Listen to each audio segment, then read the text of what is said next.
With Stranger Things about to drop the first volume of its final season, I thought I'd make a video about it. But there's no way I can fully explain or cover the near global impact of Stranger Things and why people love it so much. There's just way too much to talk about from its 4 and soon to be 5 seasons. So instead, I'll be doing a short form video and explain why it's so personal to someone like me. Stranger Things, of all the monsters, the telekinetic kids, and the high school romance, is about weirdos and how being weird is okay.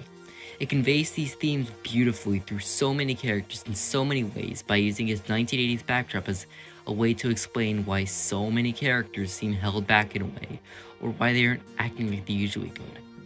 This is most prevalent with the 4 boys, Will, Mike, Lucas, and Dustin. Let's start with Will.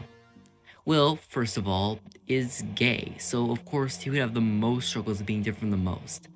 For his entire life, he's been mocked by most of his peers, Lonnie especially doing so much damage to him. He painted rainbow ships and gave Tonka trucks to other kids who needed them, and that was seen as weakness, seen as being queer, and being queer back in the 1980s was seen as sin, as something he shouldn't do, so Lonnie abused him like he did with Jonathan. Will was called horrible names, disgusting names, which I can't say on this channel because of how derogatory and gross they are, just because he acted a certain way. Yet he still remained feverishly committed to his interests, which shows no matter how much people try, they wouldn't be able to change him. And it's why it hurts so much in later seasons to see his friends disregarding him, because his childhood was stolen from him for an entire year until he finally got it back, and by then, barely anyone wanted to play with him, because they wanted to grow up. Let's continue with Lucas. Lucas was targeted primarily for his skin color, which was really normalized in the 1980s, sadly, as racism was still really high during this time.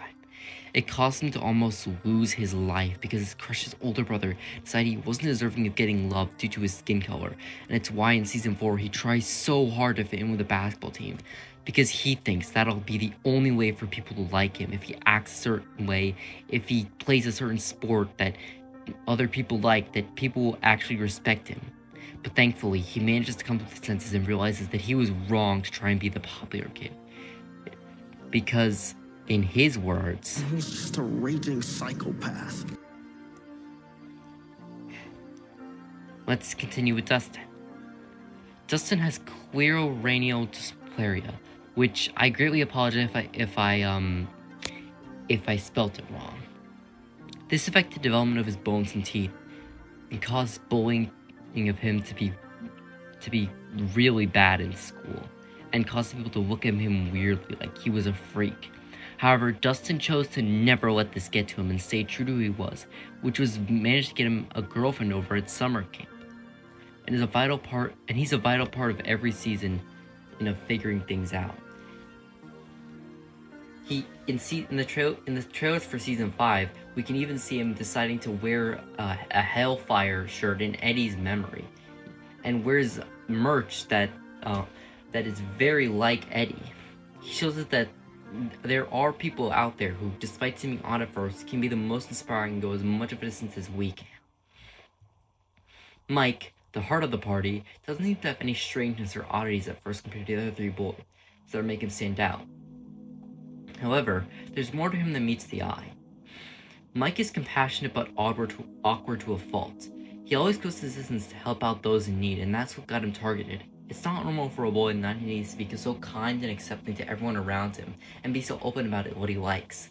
Maybe that's why in later seasons he seemed so bad, because now that he was older, he thought he had to be more cool and more distant to other people, and not waste his time on stupid hobbies. However, I'm confident his character in season 5 will finally make people realize is that Mike's journey is that you should enjoy your childhood while you still can, because eventually it will be gone, and that's sadly a part of life.